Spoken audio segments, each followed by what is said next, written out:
warga kerajaan Allah, sungguh sukacita yang luar biasa jika saat ini Anda bisa bergabung dalam ibadah online Rock Ministry TV. Agar Anda dapat mengikuti ibadah dengan lebih nyaman, mari siapkan segala peralatan terlebih dahulu. Pastikan device dan koneksi internet Anda berfungsi dengan baik. Siapkan waktu khusus untuk beribadah tanpa gangguan. Hormati hadiratnya dengan sikap hati yang benar. Melalui ibadah ini, kami percaya Anda akan mengalami kasih dan kebaikan Tuhan yang mengubah hidup Anda. Warga kerajaan, selamat beribadah. Tuhan Yesus memberkati.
Shalom warga kerajaan, boleh lambaikan tangannya, katakan shalom, haleluya, shalom.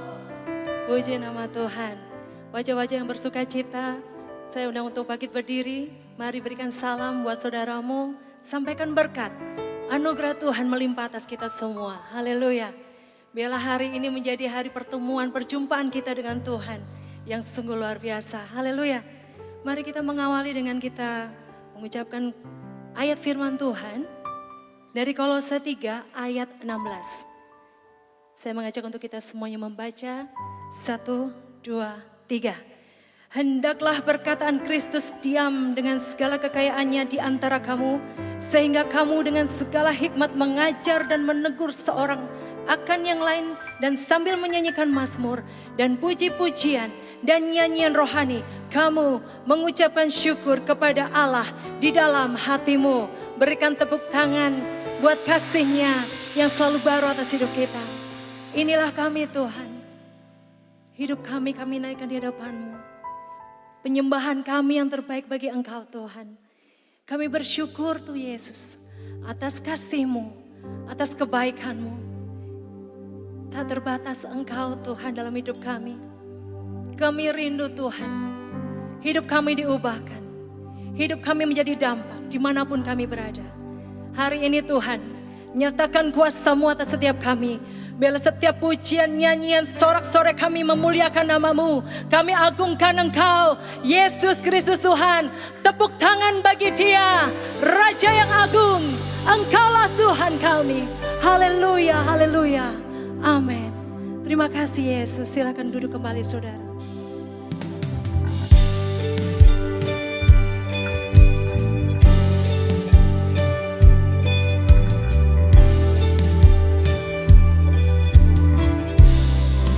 Kami naikkan syukur bagi Engkau Tuhan. Haleluya.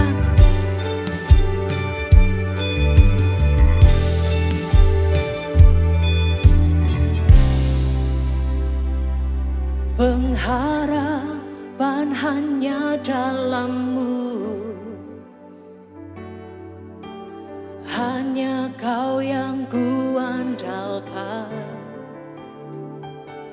Rencana-Mu terbaik bagiku. Engkau sumber kekuatan. Ajarku untuk menyelami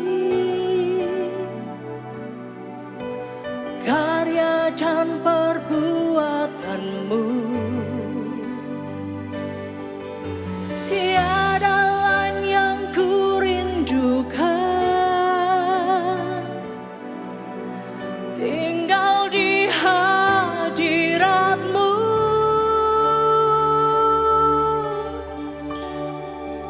Bersyukur selalu atas kebaikan-Mu. Tiada berubah kasih-Mu dan anugerah-Mu berlimpah atasku. Tiada Allah seperti-Mu, Yesus.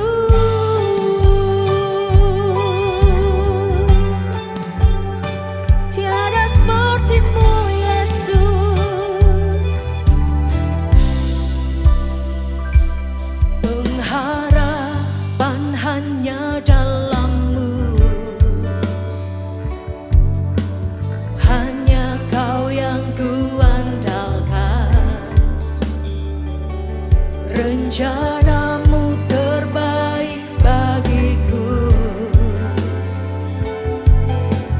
Engkau sumber kekuatan. Ajarku untuk menyelami karya dan perbuatan-Mu.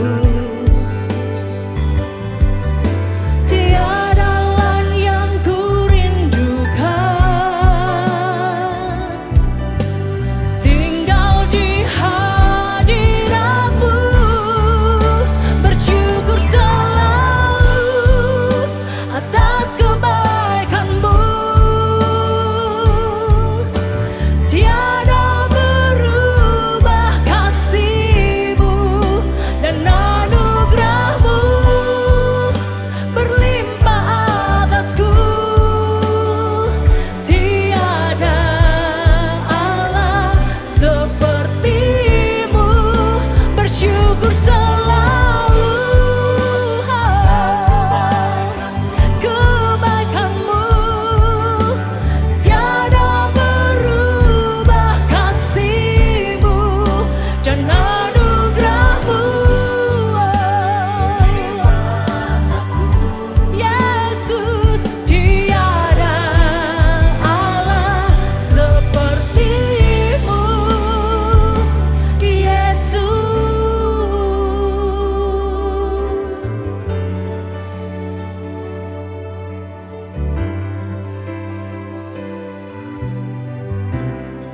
Tiada seperti-Mu, Yesus. Ku bersyukur Tuhan, ku naikkan syukur.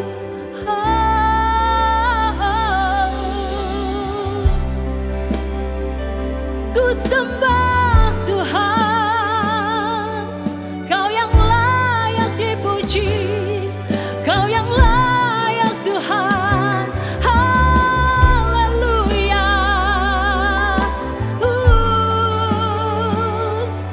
Haleluya. Yesus Tuhan. Oh, syukur bagi-Mu.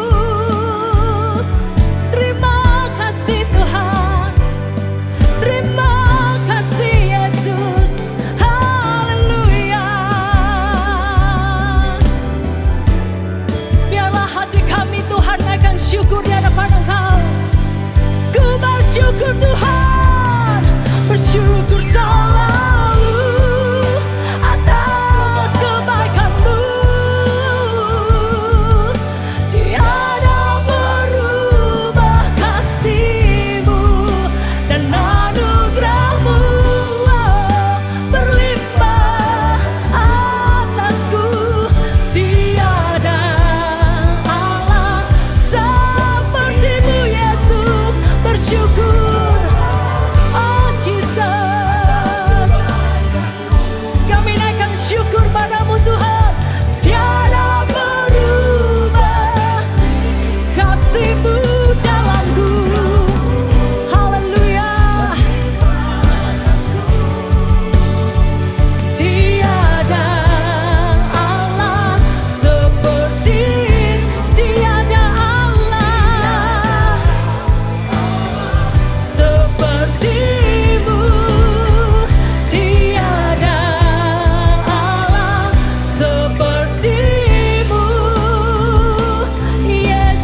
Sebab dia raja segala raja bertahta atas puji-pujian kita yang percaya, katakan amin.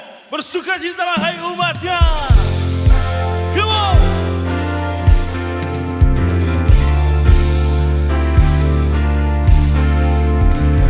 Sukacita Tuhan di tempat ini. Haleluya. Come on. Woo.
menyenangkanmu.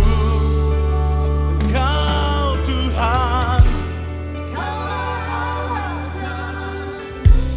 untuk ku hidup, hanya menyenangkanmu. Come on, hey! Yesus Tuhan, hanya menyenangkanmu.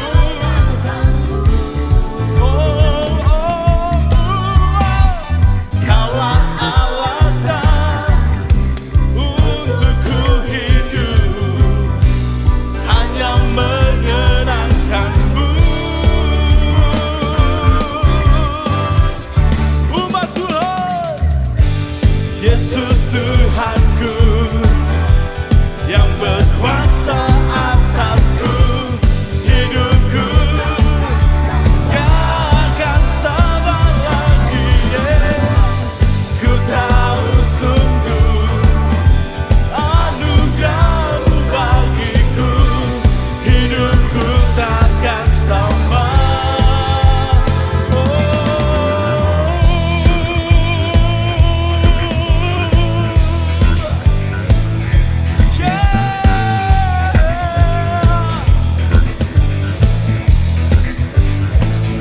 Hidup kita di dalam Tuhan.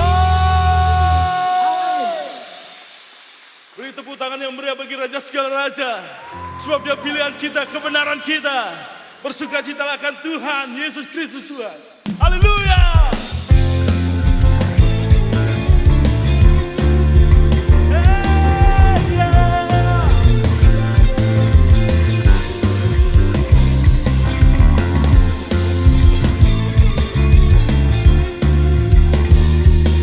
Terima kasih Tuhan.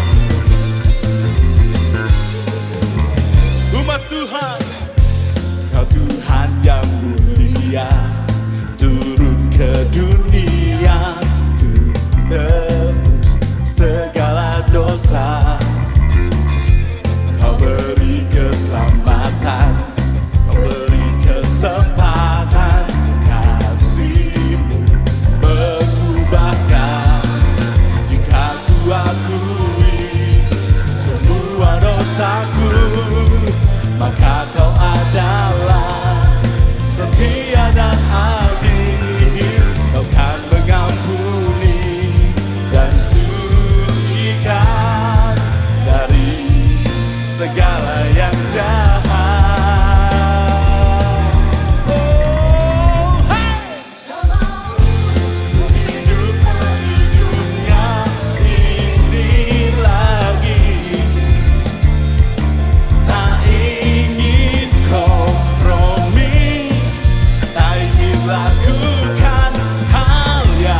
lagi menikmati hadirat-Mu Tuhan. Di tempat ini Yesus Raja. We thank you Jesus. Yes Lord.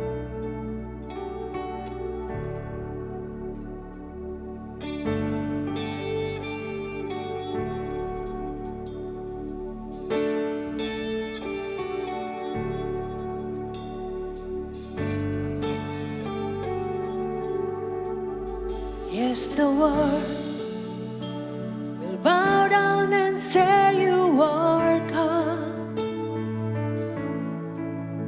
Every man will bow down and say you are King. So let's start right now. Why would we wait? King of glory, fill this place. Just wanna be with you. Just wanna be with you. King of glory, fill this place.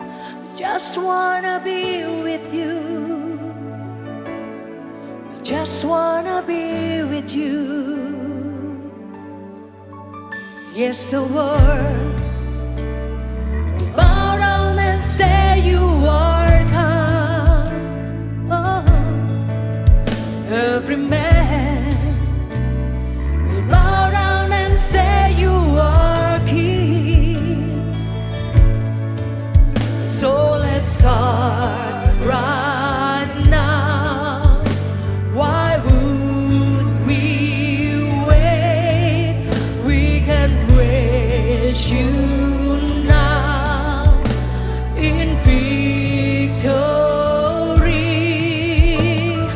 King of glory, fill this place.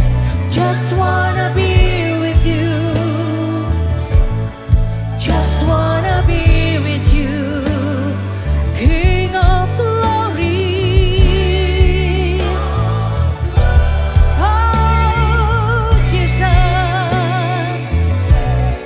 Just wanna be with you. Oh, just wanna be with you. So I'll sing hallelujah until you come again.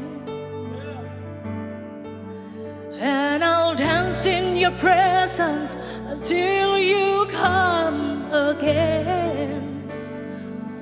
Jesus. So I'll sing hallelujah until you come again. And I'll dance in your presence till you come again. We will sing hallelujah. Jesus. Oh, and I'll dance in your presence until you come again. We will sing hallelujah. Yes.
Just wanna be with you. King of glory.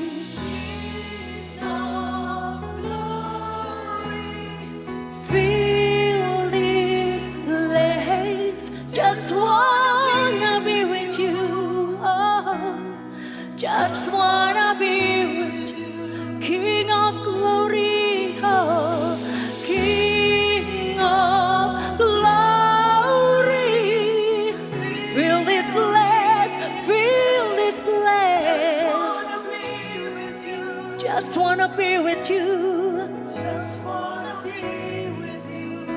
One more time, come on, sing. King of, yes, fill this place. Just wanna be with you. Just wanna be with you. Mari berikan kemuliaan yang meriah bagi Dia, Raja segala raja. Haleluya. Amin. Puji nama Tuhan. Silakan duduk kembali, saudara.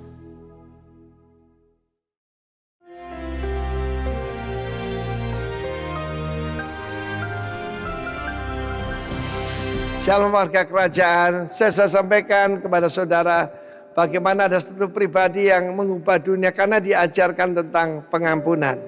The power of forgiveness. Tapi the power of forgiveness itu juga lawannya adalah the power of unforgiveness. Kalau kita tidak mengampuni, kita pun tidak akan diampuni.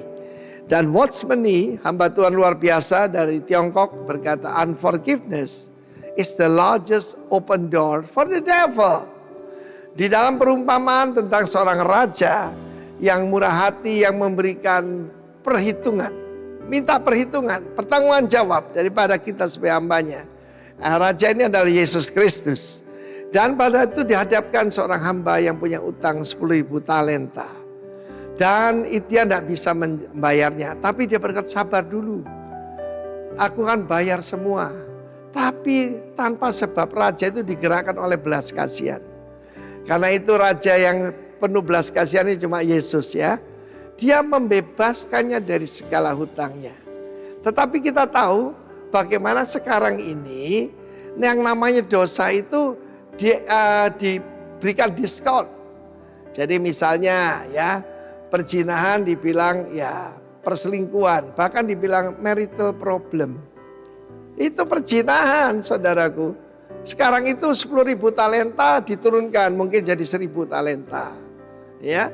Tetapi yang jelas itu satu angka yang sangat besar. Saya memberikan angka misalnya kalau 1 talenta 34 kilo, kalau itu emas berarti 34 miliar dan 10.000 talenta 340 triliun. Pokoknya satu angka tidak bisa kita bayar. Tapi saat ini dunia berusaha yaitu merubah dengan kata-kata yang bagus jadi affair. Bayangkan kalau pelacur dirubah wanita P. Lalu kemudian diturunkan lagi sekarang ini jadi pramunikmat. Jadi cuma jualan. Dia profesional tapi jualan kenikmatan. Saudara jangan percaya itu. Upah dosa adalah maut. Upah dosa adalah maut. The wages of sin is death. Tetapi apa yang terjadi? Orang itu begitu diampuni tidak berubah. Jadi kebaikan Tuhan kok tidak bisa merubah orang ini ya. Dia keluar, dia mencekik temannya yang cuma utang 100 dinar. 100 dinar ada satu angka yang bisa dibayar oleh siapapun dari kita. Saya ini sadar, saya punya hutang yang tidak bisa dibayar kepada sang raja. Dosa atas dosa-dosa saya. Karena itu saya menghambakan diri pada dia. Tapi hamba ini yang baru diampuni, dia mencekik kawannya. Dan dia berkata bayar hutangmu. Orang mengatakan yang sama, sabar. Hutangmu akan kubayar. Malah diserahkan kepada yang berwajib dan dimasukkan dalam penjara. Melihat itu kawan-kawan yang lain sedih. Jangan mendukakan Roh Kudus, jangan mendukakan kawan-kawan kita, ya toh? Dan raja itu berkata, "Hei hamba yang jahat, seluruh hutangmu 100% telah kuhapuskan karena kau memohon kepadaku." Sebab dia memohon sambil menyembah, saudara. Temannya juga menyembah kepada dia. tapi dia tidak melakukannya sama seperti dilakukan rajanya. Karena itu serahkan pada Algojo. Saudara, hidup adalah pilihan. Pilih raja yang baik, Yesus Kristus, dengan hukum kasih karunia atau hukum keadilan. Hukum keadilan, saudaraku, saudara kita tidak mungkin bisa membayarnya dan berakhir Algojo. Siapa Algojo ini? Roh-roh jahat yang memberikan sakit penyakit, memberikan penderitaan. Ya, hidup adalah pilihan. Pastikan semua warga negara hidup dalam hukum kasih karunia dari Sang Raja dan hidup berkasih karunia pada yang lain. Kiranya Tuhan memberkati kita semua dalam nama Tuhan Yesus 70 kali 7 kali. Amin. Haleluya. Shalom warga kerajaan, dalam surat Filipi 4 ayat yang ke-6 dan 7 saya bacakan bagi saudara. Janganlah hendaknya kamu khawatir tentang apapun juga, tetapi nyatakanlah ke dalam segala hal keinginanmu kepada Allah dalam doa dan permohonan dengan ucapan syukur. Damai sejahtera Allah yang melampaui segala akal akan memelihara hati dan pikiranmu di dalam Kristus Yesus Tuhan. Haleluya, warga kerajaan yang dikasihi oleh Tuhan. Mengucap syukur dan berterima kasih kepada Tuhan sudah seharusnya kita lakukan setiap hari, setiap saat. Baik itu dalam hal sederhana maupun untuk hal besar yang dalam berbagai keadaan dan juga situasi dalam kehidupan kita. Jangan menunggu untuk bersyukur saat kita mendapatkan promosi, dapatkan rezeki, atau dalam keadaan sehat dan baik-baik saja. Tapi bahkan dalam kondisi yang paling buruk sekalipun dan tidak mengenakkan sekalipun, Tuhan mau melihat kita menjadi orang-orang yang tetap bersyukur. Sebagai apa? Sebagai gaya hidup yang kita lakukan setiap saat, setiap waktu, dalam segala keadaan kita. Amin. Bukankah mengucap syukur adalah satu perintah Tuhan? Dalam suratnya, Paulus mengajak jemaat Filipi untuk apa? Untuk fokus hidup di dalam Tuhan. Hal yang luar biasa adalah surat Paulus yang dipenuhi dengan sukacita dan ucapan syukur bukan ditulis di saat dia sedang dalam keadaan yang baik-baik saja. Melainkan Paulus menulis suratnya dari dalam penjara, dalam keadaan yang sulit, menghadapi aniaya dan juga keterbatasan dalam kehidupannya. Nah, sekarang apa rahasia Paulus memperoleh kekuatan yang berlimpah untuk bersukacita? Jawabannya adalah Paulus selalu mengisi hatinya dengan apa? Dengan mengucap syukur atas apa yang terjadi dan yang ada padanya. Haleluya, saudara. Mengucap syukur tidak didasari oleh satu keadaan. Mengucap syukur di dalam Tuhan adalah sebuah perbuatan iman yang dilakukan oleh orang percaya. Kita harus menyadari bahwa kita adalah pribadi yang bergantung sepenuhnya kepada Tuhan. Kita tidak bisa hidup mengandalkan kemampuan kita. Amin. Kita bergantung pada kasih karunia daripada Tuhan. Karena itulah kita perlu mengucap syukur atas setiap daripada pemberiannya. Ketahuilah bahwa dengan bersyukur itu berarti kita akan menyerahkan seluruh hidup kita dengan rendah hati di bawah kendali dan juga otoritas daripada Tuhan. Hati yang penuh dengan ucapan syukur di tengah kesulitan, di tengah tantangan hidup yang sedang kita hadapi adalah satu langkah iman bahwa kita percaya kalau Tuhan akan selalu baik dan kasih-Nya tidak akan pernah berubah, tidak pernah gagal, dan Dia mau melakukan yang terbaik dalam kehidupan kita di masa-masa sulit yang kita hadapi hari-hari ini. Saudara yang dikasihi Tuhan, apa yang terjadi ketika kita mengucap syukur? Yang pertama, bersyukur membuat kita mengalami kasih dan kuasa Tuhan. Yang percaya katakan amin. Tuhan tidak pernah suka dengan para pengeluh. Tuhan tidak suka dengan para penggerutu. Ya, Dia suka dengan orang-orang yang rendah hati dan mau dibentuk melalui apa? Berbagai keadaan yang terjadi dalam kehidupannya. Jadi, saat kita memilih untuk bersyukur di tengah masa sulit, saat itulah Tuhan akan menyatakan kasih-Nya yang sejati atas kehidupan kita. Masa-masa sulit, masa-masa yang penuh dengan tantangan akan berubah menjadi masa yang penuh kesempatan bila kita lakukan dengan penuh ucapan syukur kepada Tuhan. Yang kedua adalah ketika kita bersyukur, itu akan memampukan kita untuk mengalami pertolongan daripada Tuhan. Dengan kita bersyukur, itu berarti kita ikut melibatkan apa saudara? Kita ikut melibatkan Tuhan. Dengan terbuka untuk membantu kita untuk mengatasi berbagai persoalan dalam kehidupan kita. Kalau di dalam Alkitab kita tahu bahwa tugas seorang malaikat ada melayani Tuhan. Tetapi Tuhan kita yang dahsyat, Tuhan kita yang luar biasa, Tuhan kita yang ajaib akan senantiasa bersama dengan kita untuk turun tangan, menolong setiap daripada saudara dan saya. Saat kita mau mengakui kuasanya, saat kita percaya kedaulatannya terjadi dalam kehidupan kita. Hari ini saya ajak setiap warga kerajaan untuk mengambil langkah iman dengan menabur, dengan penuh ucapan syukur dan sukacita. Hidup ini adalah anugerah Tuhan, amin, yang patut untuk disyukuri, dijalani dengan baik, dijalani dengan benar. Jangan biarkan kekhawatiran, jangan biarkan kesulitan itu mengalihkan perhatian kita daripada Tuhan. Belajarlah untuk senantiasa mengucap syukur, bukan hanya ketika segala sesuatu berjalan dengan baik, namun juga di saat yang kurang baik.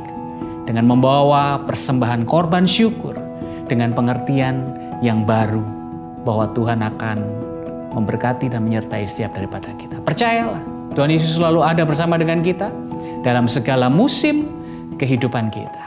Haleluya.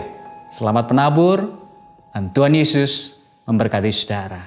Selamat pagi, mari kita berdoa. Bapak di surga, terima kasih untuk kesempatan buat kami pada pagi hari ini kami beribadah.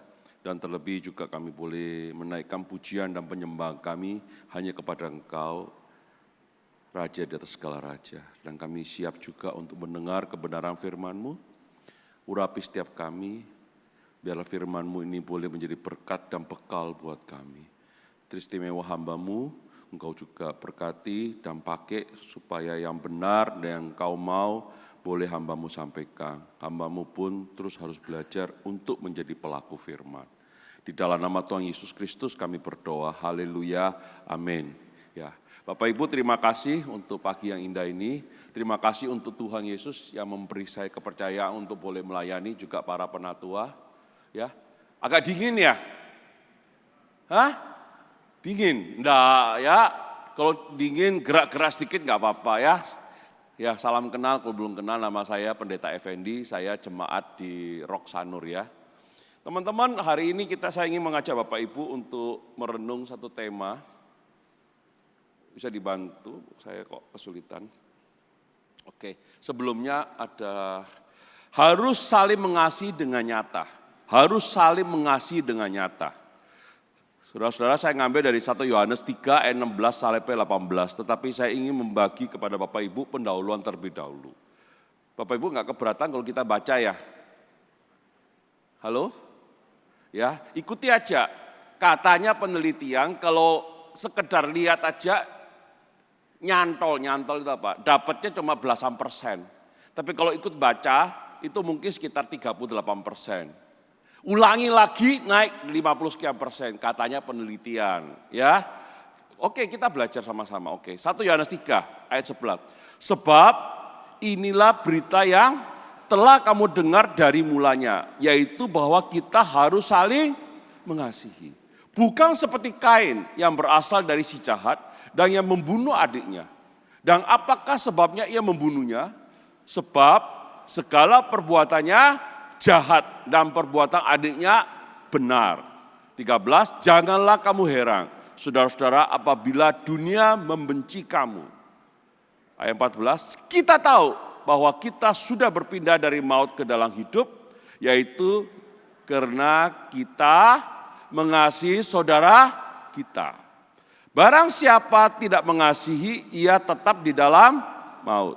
Ayat 15, setiap orang yang membenci saudaranya adalah seorang pembunuh manusia. Dan kamu tahu bahwa tidak ada seorang pembunuh yang tetap memiliki hidup yang kekal di dalam dirinya. Saudara-saudara, sedikit pendahuluan. Surat 1 Yohanes ini tidak ditujukan kepada siapa-siapa. Alamatnya enggak ada. Surat kepada Efesus, jemaat Efesus. Diperkirakan surat Yohanes ini berlaku secara umum. Bahkan ada yang membandingkan dengan tulisan dari Rasul Yohanes di Wahyu 1 ayat 11 kepada 7 jemaat. Jadi Diperkirakan, saya nggak berani bilang pasti karena ini tidak ada datanya, hanya berdasarkan sejarah, bahwa surat ini disampaikan kepada jemaat-jemaat di kota-kota. Ya, karena pada saat itu ada timbul pengajar-pengajaran yang menyesatkan orang-orang percaya. Oke? Salah satunya adalah jemaat yang sudah percaya, itu mereka seperti tanda kutip kehilangan identitas, mulai goyah terhadap keyakinan mereka, kepercayaan mereka, dan teristimewa pengajaran mereka. Jadi kalau kita melihat perikop ini, kalau saya boleh katakan secara garis besarnya, sebenarnya kita ini anak-anak Allah itu kayak apa sih? Seperti apa sih seharusnya? Justru dikatakan, sebab inilah berita yang telah kamu dengar dari mulanya. Kita yang sudah tahu bahwa kita harus saling mengasihi. Lebih jelas lagi dia katakan ayat yang ke-12 membandingkan Kain dan Habil. Kemudian 13, janganlah kamu heran saudara-saudara apabila dunia membenci kamu. Saudara-saudara, dalam pendahuluan ini membenci mengasihi itu dikontraskan terus. Baik dan jahat dikontraskan. Ayat 14 saya garis bawahi, kita tahu bahwa kita sudah berpindah dari alam maut ke dalam hidup. Alasannya apa? Karena kita mengasihi saudara kita. Jadi Bapak Ibu, hari ini kita nggak usah, kalau saya pakai bahasa sehari-hari, nggak usah merasa tersinggung atau merasa perlu membela diri kalau engkau berkata, orang bilang, kamu kok seperti bukan anak Tuhan ya, anak hantu kamu. Jangan tersinggung, nggak usah. Kita cek diri kita, apakah aku sudah mengasihi saudara saya? Itu aja. Kalau engkau dan saya hari ini mengasihi saudara kita, dalam arti saudara seiman, bukan saudara kandung dalam konteks surat ini. Berarti engkau dan saya adalah orang Sebaliknya kalau engkau membenci saudaramu, berarti engkau bukan orang. Gak enak ya kayaknya ya, terlalu keras ya. Saudara, ini bukan kata saya. Saya mempersiapkan perikop ini buat saya juga berat. Nanti saya tunjukkan ayat-ayat di mana saya juga bergumul. Jangan hanya saya bisa khotbah, tapi nggak bisa melakukan. Gajah di belangkoni. Bisa ngujar tapi nggak bisa melakoni. Bisa ngajar, bisa ngomong, tapi nggak bisa melakukan. Ayo sama-sama kita melakukan. Saya pun mau belajar. Saya mempersiapkan firman ini buat saya agak bagian tertentu yang sebenarnya saya nggak mau bahas. Karena saya sendiri juga berat loh Pak. Saya sendiri masih perlu bergumul untuk bisa melakukan. Tapi saya percaya Roh Kudus ada dalam diri kita, memampukan kita untuk melakukan firman Tuhan. Tuhan tidak pernah meminta sesuatu yang tidak pernah saudara-saudara punya. Kalau Tuhan berkata, mari mengasihi, artinya sudah ada kasih dalam hidup kita. Setuju? Oke. Saya mulai masuk ke poinnya. Firman Tuhan hari ini mengajar kita untuk harus saling mengasihi dengan nyata melalui tindakan. Yang pertama, ayatnya yang ke-16. Demikianlah kita mengetahui kasih Kristus. Perhatikan, demikianlah kita mengetahui kasih Kristus. Yaitu bahwa ia telah menyerahkan nyawanya untuk kita. Kalimat terakhir kita baca ya, 1, 2, 3. Jadi kita pun wajib menyerahkan nyawa kita untuk saudara kita. Tidak enak ini. Saya harus wajib menyerahkan. Wajib itu artinya apa? Harus menyerahkan. Waktu saya membaca ayat ini dulu, saya nggak ngerti. Saya bilang, waduh, nggak enak nih. Ngapain saya kasih dia nyawa saya? Ternyata bukan begitu saudara-saudara. Kita coba belajar dengan sudut pandang yang agak sedikit berbeda. Ayat 16, saya pakai bahasa Indonesia masa kini ya, lebih gampang buat kita. Dengan jalan inilah kita mengetahui cara mengasihi sesama. Kristus sudah menyerahkan hidupnya untuk kita, sebab itu kita juga harus menyerahkan hidup kita untuk saudara-saudara kita. Saudara-saudara, ada 3 hal yang saya ingin ngajak kita berpikir. Hari ini saya bertanya kepada engkau dan saya pribadi. Apakah engkau yakin? Apakah engkau percaya? Apakah engkau merasakan bahwa Kristus mengasihi kita? Amin. Dari mana engkau tahu? Kalau saya, dulu waktu saya bertobat, banyak hal saya belum tahu. Tapi satu hal yang saya tahu, dan saya yakini bahwa Yesus sudah mati di kayu salib buat saya. Itu sejarah, itu bukan legenda atau dongeng, itu sejarah.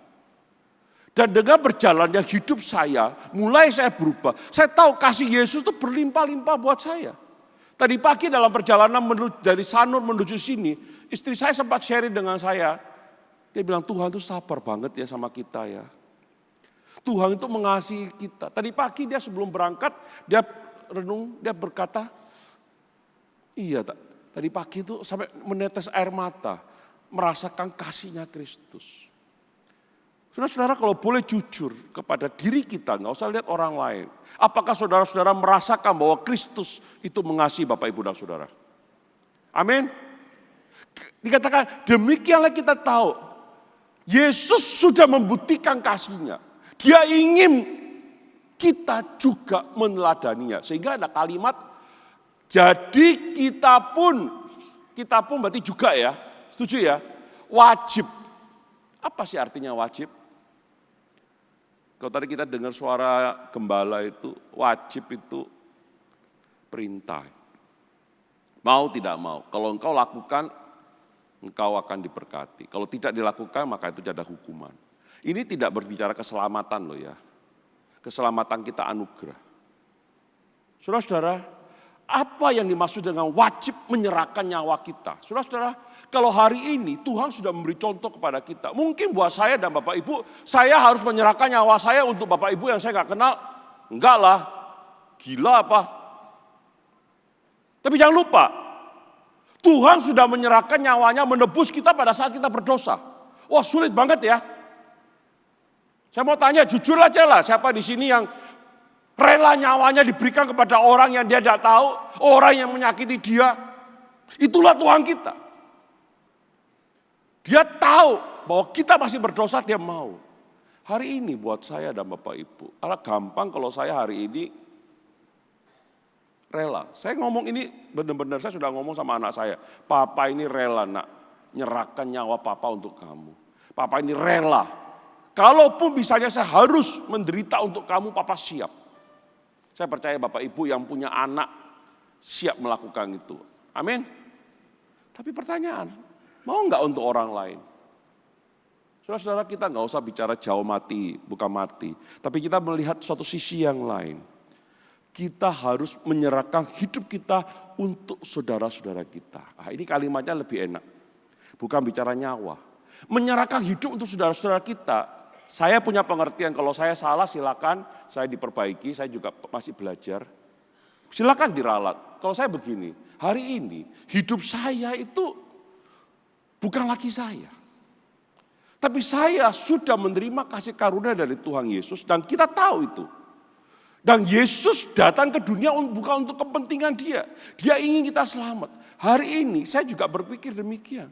Saya hari ini mau menyerahkan hidup saya untuk dipakai Tuhan. Hari ini saya mau menyerahkan hidup saya untuk mengasihi saudara-saudara yang lain. Hal yang paling konyol, misalnya contoh. Ini saya cerita ini bukan karena saya ingin merasa menonjol. Enggak, pengkhotbah itu serba susah Bapak Ibu. Kalau ceritanya ini dari Pak Jimmy gitu misalnya, oh Pak Effendi bisa ngomong tok. Yang merasakan ke Pak Jimmy. Kalau dari saya, pengalaman saya, sombong banget nih pengkhotbah. Moga-moga kalian gak punya pikiran seperti itu.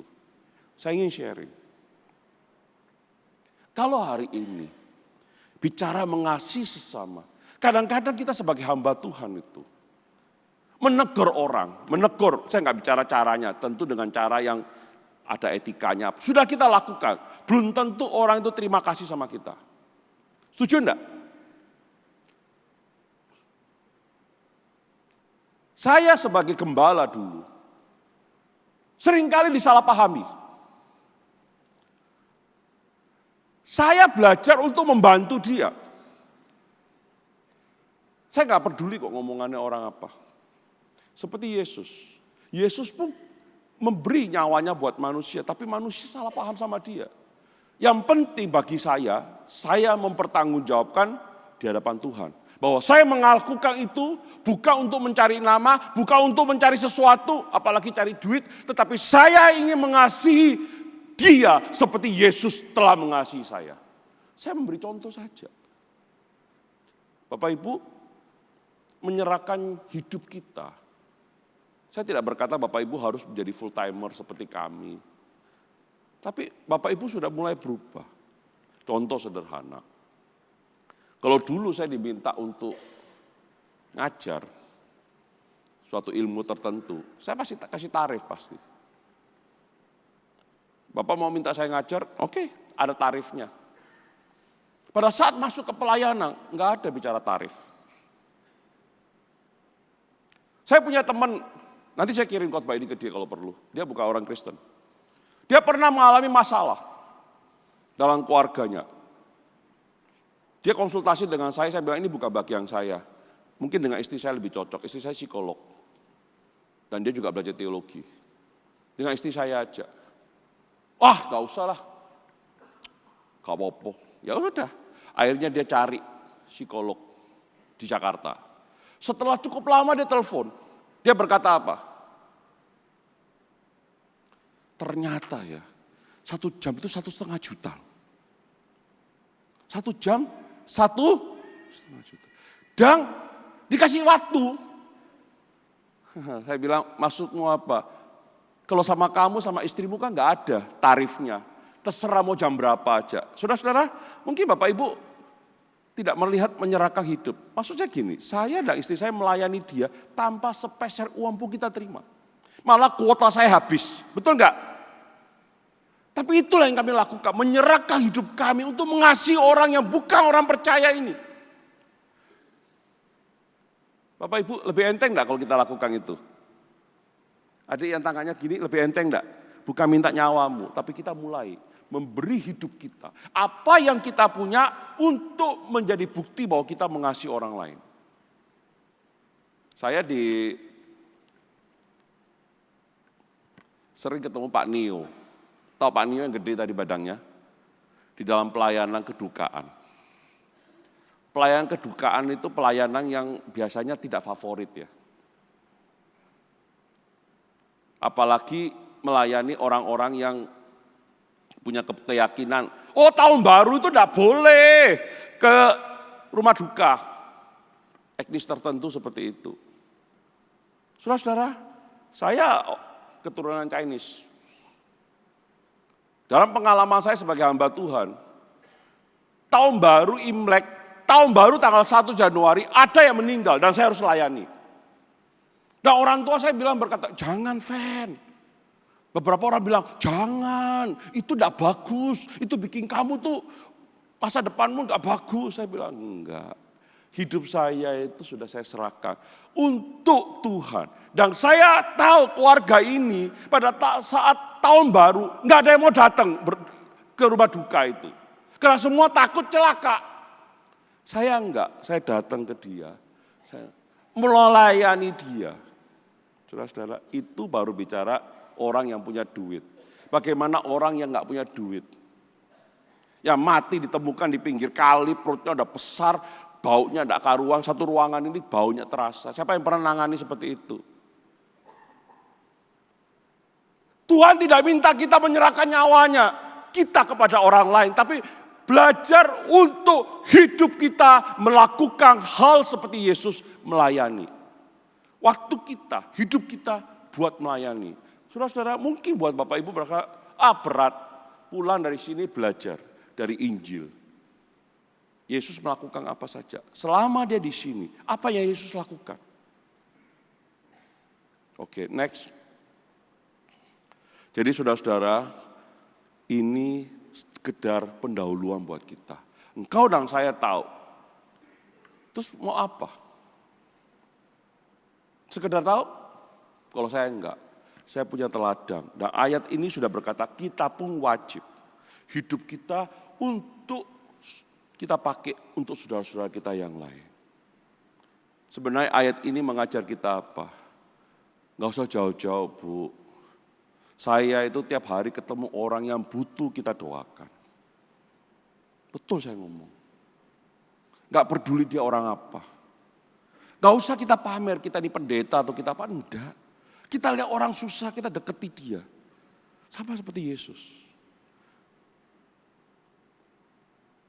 Saudara-saudara, Yesus tidak minta nyawa kita dulu. Kalau engkau punya panggilan itu silakan. Saudara-saudara, ayat ini mungkin buat kita berat. Tapi malu dong kalau hari ini kita baru melewati 17 Agustus. Pahlawan-pahlawan yang mati itu. Untuk apa? Kalau tidak untuk kita juga. Mereka belum tentu orang Kristen. Tapi mereka rela nyawa mereka untuk kemerdekaan kita. Masa kita kalah? Masa kita kalah? Next. Yang kedua, satu tadi itu meneladani, kedua itu memancarkan kasih Allah dari hati kita. Perhatikan ayat 17, barang siapa mempunyai harta duniawi dan melihat saudaranya menderita kekurangan, tetapi menutup pintu hatinya terhadap saudaranya itu, bagaimanakah kasih Allah dapat tetap di dalam dirinya? Perhatikan baik-baik, ada hal yang saya ingin bagikan buat Bapak Ibu. Barang siapa, artinya siapapun kita, apalagi surat ini bicara kepada orang percaya. Berarti engkau dan saya termasuk orang yang punya potensi keliru seperti ini. Dikatakan apa? Barang siapa mempunyai harta duniawi. Ayat ini tidak berkata barang siapa kalau kaya loh ya. Harta duniawi, artinya engkau terjemah lain berkata engkau memiliki kecukupan. Siapa di sini di rumahnya masih ada beras 5 kilo? Kalian nggak punya beras, nanti daftar ke saya kasih 5 kilo semua. Benar saya ngomong loh. 5 kilo toh aku saya mampu lah kasih kalian semua. Ayo kita aktif sedikit. Siapa di sini di rumah masih ada beras 5 kilo, angkat tangan. Mulai banyak kan. Yang belakang nggak ada dicatat di foto, nanti minta beras. Kalau hari ini engkau punya beras 5 kilo, lihat saudaramu belum bisa makan, kasihlah sekilo. Sekilo itu paling sedikit bisa jadi 10 porsi kalau makannya banyak. Cukup enggak? Ayat ini tidak berkata engkau punya gudang beras, tidak. Engkau punya harta duniawi. Dan melihat saudaramu menderita kekurangan. Nah, ayat ini mengajar kita jadi orang Kristen yang juga pinter. Melihat itu artinya apa? Sesuatu yang nyata. Sesuatu yang perlu kita cek. Jangan asal percaya. Karena juga banyak penipu. Jadi saudara-saudara, kalau saya melihat ayat ini, melihat saudaranya menderita kekurangan. Jangan negatif. Saya tahu saudara saya kekurangan, berarti saya punya hubungan dengan dia. Setuju enggak? Setidaknya punya komunikasi dengan dia. Betul? Nah, di pojok sana saudara saya Pak Setiawan. Nah, saya lihat dari jauh. Betul? Saya kenal dia. Dia tidak kekurangan, saya tahu itu. Saudara, saya kenal dia. Saudara-saudara, ayat ini mengajar kita, bukan saja kita itu sekedar punya, banyak orang punya duit, dia kasih, sudah aku kasih, nggak mau mikir yang lain. Saudara-saudara, nggak salah, tapi alangkah baiknya. Engkau itu melihat saudaramu yang menderita kekurangan. Artinya engkau tahu apa yang sedang dia alami. Bukan sekedar duit, bukan sekedar harta, tapi engkau tahu keadaannya. Jangan-jangan engkau kasih beras, ternyata dia gak butuh beras, dia lagi butuh obat.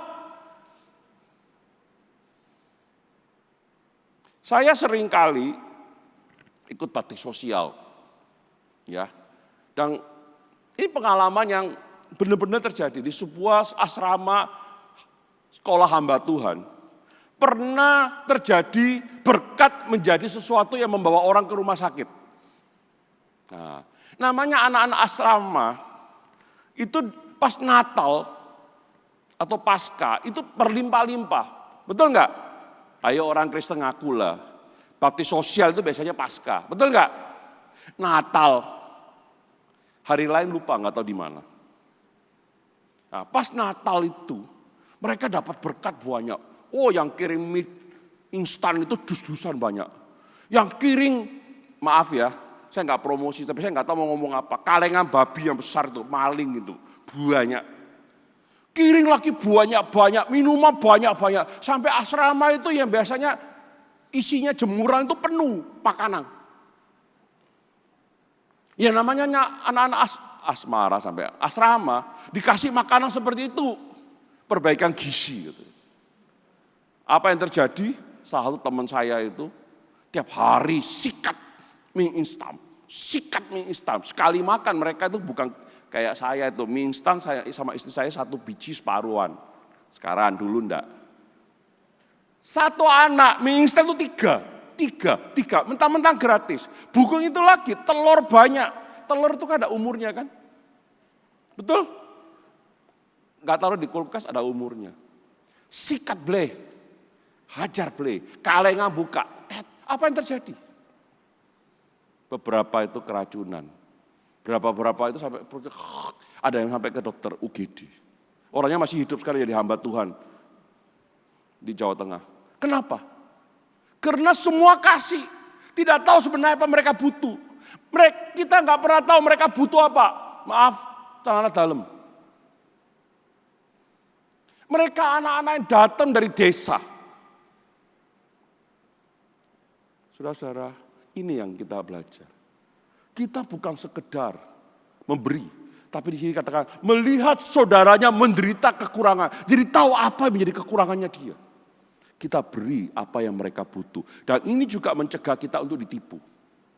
Dan mencegah kita juga untuk memanjakan dia. Atau merusak dia. Ayat berikutnya ini, kalimat berikutnya ini agak sedikit gak enak, tapi saya harus baca. Tetapi menutup pintu hatinya. Engkau dan saya dikatakan tahu keadaan saudara kita. Melihat.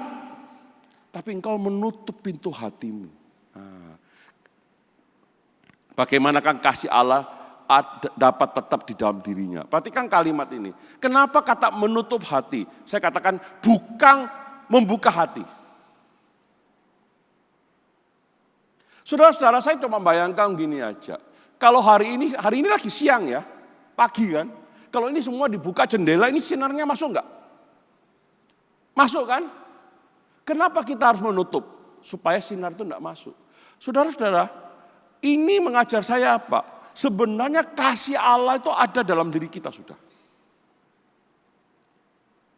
Kalau engkau melihat saudaramu dan engkau enggak peduli, engkau seperti menutup kasih itu. Bukan lagi membuka supaya kasih itu masuk ke dalam dirimu. Tidak. Kalimat bagaimanakah kasih Allah dapat tetap di dalam dirinya. Bagaimanakah kasih Allah ada dalam dirimu kalau engkau menutup. Kasih Allah ada di dalam diri kita sudah. Jangan tutup itu.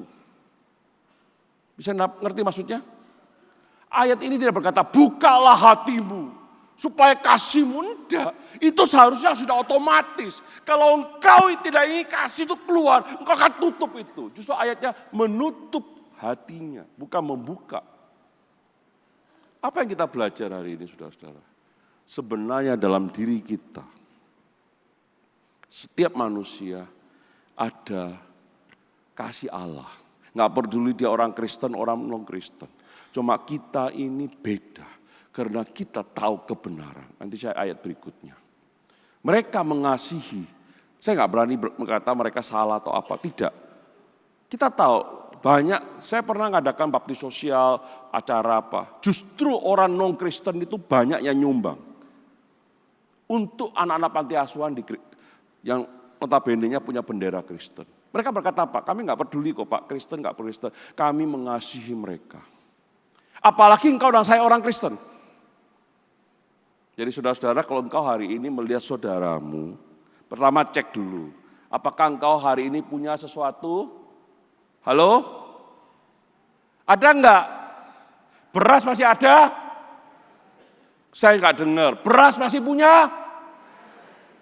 Kasih saudaramu yang kau lihat dia butuh. Cek. Betul enggak dia butuh? Kasih dia. Kalau engkau dan saya tidak melakukan itu, artinya engkau dan saya menutup kasih Tuhan yang seharusnya mengalir keluar untuk mereka. Next.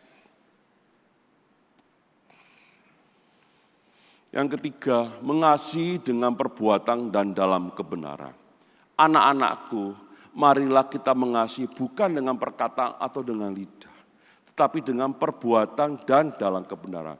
Kata marilah itu dalam terjemahan lain dikatakan jadi. Kenapa dikatakan jadi atau marilah? Karena kita memahami, kita ini sudah punya teladan, sudah merasa dampak daripada Kristus yang menyerahkan nyawanya untuk kita. Seharusnya kita juga hidup berdampak dong untuk orang lain. Seharusnya kita belajar dong dari Kristus. Di situ sudah dikatakan kita wajib. Artinya engkau dan saya harus. Yang kedua, kita juga tahu bahwa kasih Tuhan itu ada dalam diri kita. Kalau engkau menutup, masih ada kasih itu enggak. Jangan engkau bukan orang percaya. Orang percaya aja pasti punya kasih. Berarti lebih nemen daripada orang percaya. Lebih keterlaluan daripada bukan orang percaya. Dan kalau engkau dan saya menyadari itu, dikatakan, ayo kita lakukan. Bukan dengan perkataan atau dengan lidah. Ini tidak, saya akan bahas di ibadah 2 itu beda. Bukan berarti kita nggak boleh ngomong, aku mengasihi engkau, aku sayang engkau. Tetapi itu harus betul-betul dilakukan. Dalam arti gini, bukan sekedar ngomong tok. Saya mengasihi istri saya boleh ngomong dong, tapi ada bukti perbuatan lain. Setuju enggak? Bisa nangkap maksud saya? Oke. Tetapi dengan perbuatan dan dalam kebenaran. Saudara-saudara, kata perbuatan ini mengajar kita apa? Setelah engkau melihat ada contoh, dan ada teladan dari Tuhan Yesus. Dan juga engkau dan saya yakin bahwa dirimu, di dalam dirimu ada kasih. Apa yang harus kita lakukan? Bertindak. Jadi saudara-saudara, pulang dari tempat ini, mulai mikir, selama sebulan kita diajari saling mengasihi. Apa yang harus saya lakukan? Secara konteks ini berbicara kita menyerahkan hidup kita. Ayat 17 melihat saudara kita kekurangan. Memang dikatakan di situ harta duniawi, tapi saya percaya tidak membatasi kita hanya bicara materi, tetapi juga apa yang bisa kita lakukan. Saya sangat senang dengan beberapa anak muda yang datang kepada saya dan berkata, Om, kami ini mahasiswa yang masih baru masuk kuliah. Kami ini butuh mengasihi orang lain. Kami butuh mengasihi orang lain ya. Bagus banget ya. Tapi jujur saja, kami itu enggak punya dana. Enggak punya dana. Uang kami untuk kuliah, untuk jajan, untuk transfer masih dari orang tua. Itu pun mereka yang ngomong gini bukan orang-orang yang sangat mampu. Mereka orang-orang yang orang tuanya pun gajinya ya di atas UMR sedikit lah. Apa yang bisa kami lakukan, Om? Kamu bisa masuk kuliah itu kan berarti kamu lumayan ya, bisa lewati SMA ya. Betul ya? Setuju? Kalau kamu ngajari anak SD kelas 1, 2 bisa enggak? Bisa. Apa yang terjadi? Di sebuah kampung di pinggir kali, mereka ngajari anak-anak yang biasanya, maaf, pakai celana dalam aja lari-lari gitu. Yang tangannya kotor semua.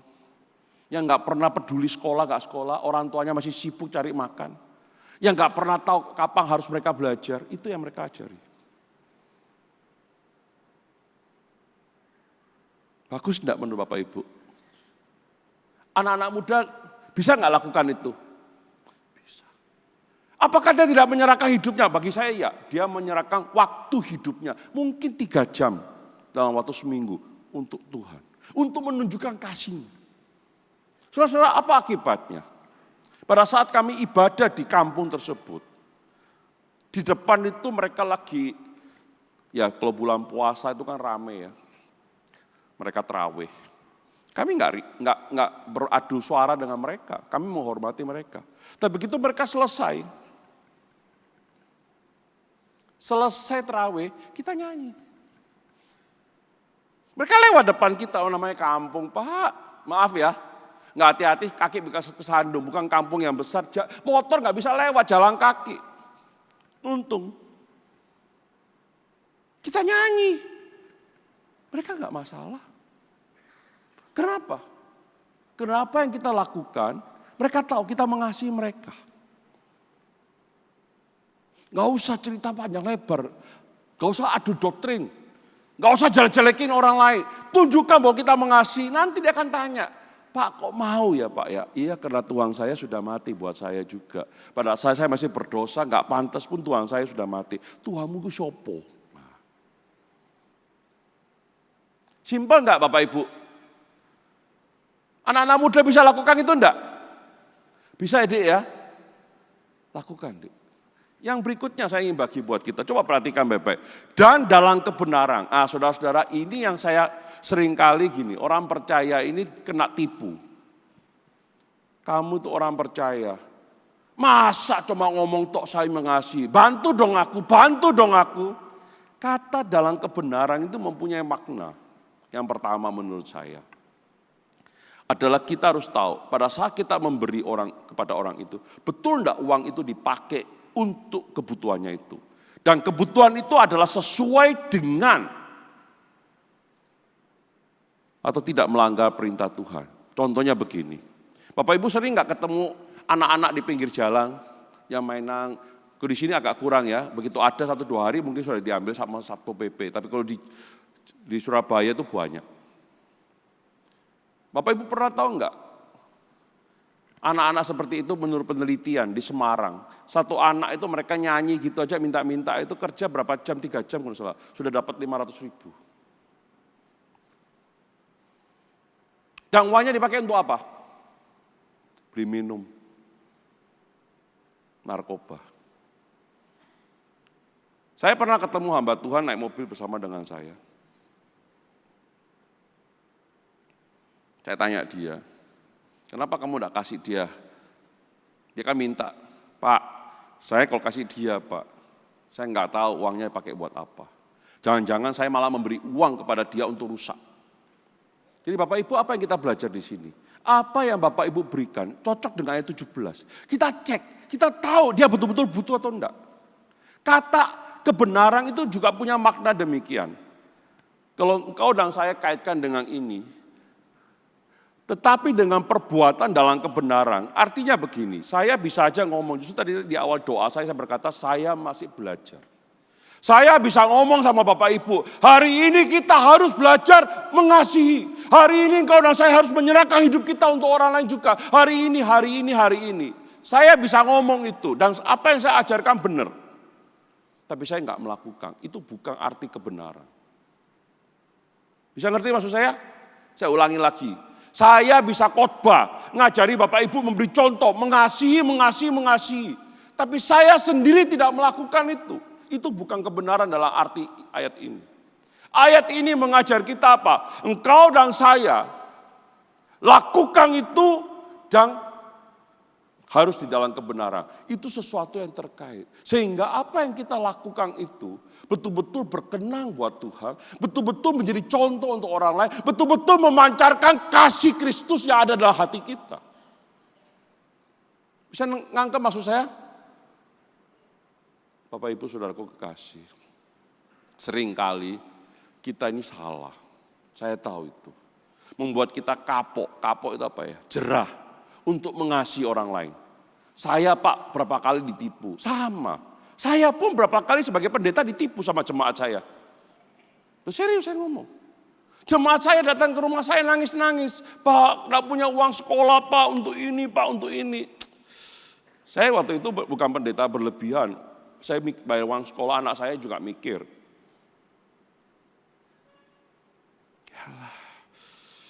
Ya, saya percayalah. Biasanya anak pendeta gak mungkin diusir dari sekolah kan. Apalagi pendetanya gak pernah telat bayar uang sekolah. Masa sekali-sekali telat diusir. Setahu saya gak pernah.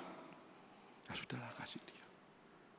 Ternyata istrinya ngomong, Pak Effendi, Bapak kemarin kesini ya? Iya. Kok tahu? Iya Pak. Taunya dari mana? Setelah pulang Pak. Weh, langsung kayak orang punya duit Pak. Kok bisa? Gaya hidupnya berubah. Rokoknya dulu diisep pelan-pelan, sekarang rokoknya banter. Tak banter. Karena punya duit sekarang untuk beli rokok banyak. Kalau sama teman-temannya minum, aduh mateng kok. Itulah jemaat saya dulu. Pernah kena tipu? Pernah. Sekarang saya berhikmat. Begitu saya mau kasih, saya nggak mau kasih dia datang ke tempat saya. Saya kalau mau kasih, saya ke rumahnya dia. Ketemu istrinya, ketemu anaknya. Bukan mau pamer, Pak. Alkitab berkata tangan satu memberi, tangan lain nggak boleh tahu. Bukan, ini supaya mereka tahu duitnya itu dipakai. Ini ya untuk beras ya. Berapa waktu yang lalu saya dititipin, saya cuma alat, bukan bagian saya cuma ambil bagian sedikit lah. Pas pandemi 2020 awal, banyak orang kaget kehilangan pekerjaan. Saya dengan beberapa teman yang punya berkat, kita berkata, kita kumpulin duit yuk. Ya kita kumpul duit. Jadi saya itu jalan kaki ke kampung-kampung di sekitar tempat tinggal saya. Saya akhirnya kenal kampung depan saya, belakangnya ini tahu. Jalan kaki saya kepingin tahu mereka itu apa. Saya bawa amplop sudah. Amplop putih saya isi uang. Saya tahu ibu ini punya anak berapa, ibu ini baru melahirkan. Karena mereka tiap hari kumpul sama saya. Saya datangin, kita lihatin. Lihat rumahnya dia. Di amplop itu saya tulis sudah, ini untuk uang susu. Keliling aja. Mereka bukan orang percaya kok. Kampung-kampung yang motor nggak bisa lewat, saya kasih. Bu, ini ya buat susunya si kecil. Bu, ini ya buat beli buburnya si kecil. Ada bapak-bapak yang, maaf kalau bapak ibu ketemu dia, ya Pak Yohanes ini kapan-kapan tak tunjuki Pak. Karena bapak pasti ketemu orang itu di pantai. Modelnya itu kayak kelihatan sudah orang memang ya bekas narkoba lah. Tak titipin sama dia, sampai nangis dia. Pak Effendi sama saya kok baik ya. Padahal saya nggak bisa kasih Pak Effendi itu apa-apa. Loh, kamu nggak usah kasih saya apa-apa. Saya sudah dikasih sama Tuhan rezeki kok. Sungguh Pak dia ngomong gitu. Nangis sampai orangnya itu. Badannya full gambar. Saya bilang ini ada berkat buat anakmu. 2 hari lagi istrinya datang. Pak, makasih ya. Pakai istilah nama Bali itu. Putu. Dapat rezeki dari Bapak, dapat berkat. Ini tak belikan susu. Bapaknya perokok. Saya nggak mau kasih dia duitnya mikir tuh. Dan dia dibelikan rokok. Tapi saya tulis di amplop itu. Dan ibunya konfirmasi, sudah dibelikan. Bapak Ibu, kadang-kadang kita itu mikir, daripada saya kasih dia dibelikan rokok, ya kita harus belajar agak repot sedikit. Kenal keluarganya, datangi mereka kalau perlu konfirmasi. Bukannya kita mau pamer, ingat ya. Tidak pamer, tapi kita mau memastikan bahwa apa yang kita sampaikan, sikap kita mengasihi, sikap kita membantu, tepat sasaran. Sebagai penutup, saya mau tanya sekali lagi. Bapak Ibu, merasa enggak Tuhan Yesus mengasihi kita? Amin. Bapak Ibu tahu enggak, Tuhan Yesus sudah mati buat kita dan hari ini hidup kita boleh berdampak. Kita mengalami pemulihan, kita diberkati, bukan bicara materi loh ya. Bukan hanya materi, tapi lebih daripada itu kita mendapat anugerah kasih karunia yang berlimpah-limpah. Tadi malam saya nggak bisa tidur, mata saya sakit. Saya doa, tak kasih obat, doa. Hampir subuh saya doa, Tuhan saya mau melayani Tuhan. Mata saya ini, saya nangis. Tuhan tolong saya. Kalau mata saya boleh kuat, biar saya selesaikan khotbah saya. Hidup saya itu bukan lagi untuk saya Tuhan. Saya belajar untuk hidup saya untuk membagi kebenaran. Hidup saya bukan untuk saya lagi. Itu sudah komitmen saya waktu saya dipanggil jadi hamba Tuhan. Tapi saya bisa jatuh bangun enggak? Bisa. Bapak Ibu hari ini engkau mendengar firman. Kalau engkau tidak mau melakukannya, percayalah, tidak sampai 2 hari engkau akan lewat, lupa semua. Tapi kalau hari ini engkau melakukan, pulang ke rumah, setidak-tidaknya periksa gentong atau plastik berasmu masih ada enggak? Atau apalah, mulai cek. Ada orang di sebelah kamu, dekat kamu yang butuh enggak? Bukan sekedar beras, mungkin sekedar nyapa dia, sekedar ngomong sama dia. Ada orang yang sangat tidak diperdulikan sama orang lain. Kita sekedar nyapa dia, selamat pagi Bu, selamat pagi Bu, bagaimana kabarnya? Itu hatinya pun sudah senang enggak karuan. Karena ada orang peduli sama dia. Mengasihi itu banyak cara.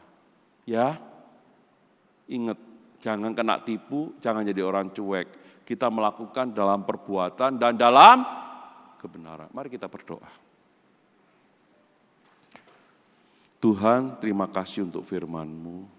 Hamba-Mu terbatas. Hamba-Mu pun tidak sempurna. Jauh daripada mampu melakukan semua firman-Mu. Tapi hamba-Mu dan teman-teman di sini percaya.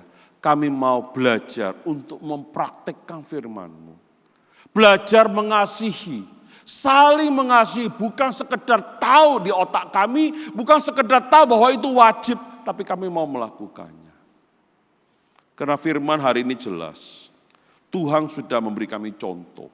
Bukan sekedar contoh, tapi kami pun menjadi orang yang menikmati kasih-Nya Tuhan. Dan kami tahu, hati kami ada kasih yang melimpah-limpah. Di dalam nama Tuhan Yesus, kami mau melakukannya. Haleluya, amin. Bapak Ibu, mari kita persiapkan hati kita untuk perjamuan kudus pada siang hari ini. Bapak Ibu silakan duduk.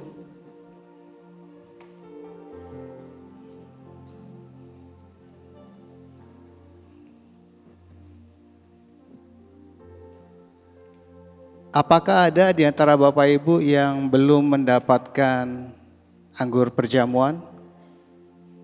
Kalau ada, bisa diangkat tangannya, nanti akan biar dilayani oleh para asyir. Dan sebagai informasi, perjamuan kudus ini hanya boleh dilakukan untuk Bapak Ibu yang telah menerima Tuhan Yesus. Untuk anak-anak jangan dulu untuk menerimanya. Baik, kalau semuanya sudah, mari kita siapkan roti dan anggur.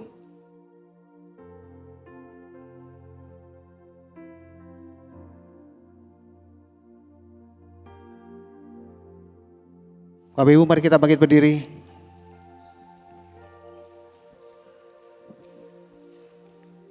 Haleluya. Bapak, kami sungguh mengucap syukur kepadamu Tuhan. Engkau begitu baik buat kami. Engkau telah memilih kami sejak kami di dalam kandungan. Kami beroleh keselamatan daripadamu Tuhan.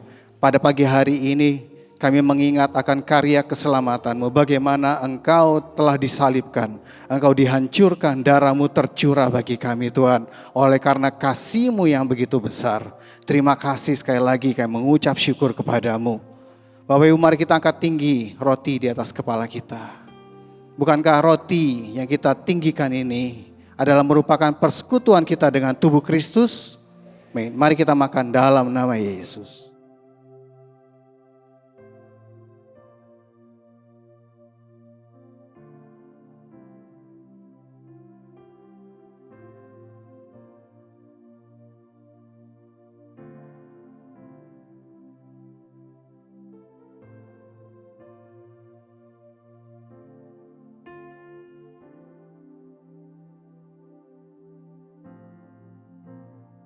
Lalu sesudahnya Tuhan Yesus mengangkat cawan dan berkata, cawan ini adalah perjanjian baru yang dimateraikan oleh darahku.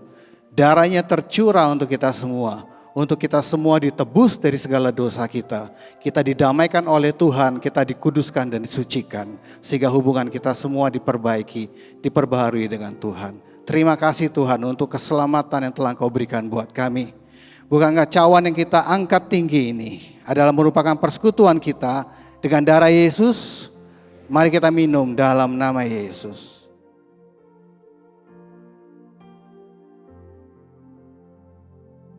Haleluya, kami sungguh bersyukur Tuhan untuk kebaikan-Mu dan kemurahan-Mu. Buat kasih dan rahmat-Mu atas hidup kami. Kami tidak akan pernah lupa Tuhan untuk karya-Mu yang terindah dalam hidup kami. Sekali lagi kami berterima kasih di dalam nama Tuhan Yesus. Amin. Bapak, kami bersyukur Tuhan buat hari ini.